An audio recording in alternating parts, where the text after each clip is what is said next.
Hapa kuna models ya mdomo mbili ya clients. Hawana meno kabisa. Napoteza meno yao. So ukiangalia huyu hakuwa na ya juu. So tumemdia hii ya juu yake. Alafu ya chini ndio haikuwa. This other end hakuwa na mbili. So ya juu ndio inakaa hivi. Iko na kaa poa sana. Meno yake itaingiana, so unabakia tu kumwekea kwa mdomo. Hivi ndio anaweza kula nayo. Naona vile anaweza kula nayo. Hii ni ya juu. Alafu ingine ni ya chini. So mdomo utakaa hivyo. Tukimwekea kwa mdomo wake ataweza kula vizuri, alafu aweze kupiga smile yake fiti.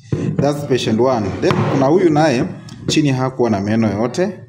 Not yote. Alikuwa na jino moja pekee. This is the natural tooth. Hii. Alafu juu alikuwa na hii side nyingine kama wanafanana, lakini they are two different patients. So huku juu chini hakuwa nayo kabisa, meno imepungua. So I'm trying to make sure kwamba ako na meno yake yote ili aweze kula fiti, kuongea vizuri.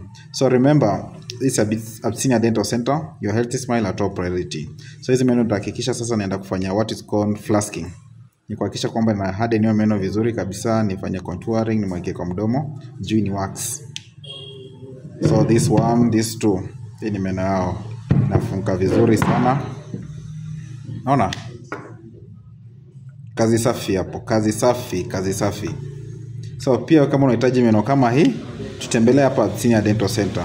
All Equity Building ama Nur Mumin Building. So this is it. Welcome. Our number is 0710 16 59 10.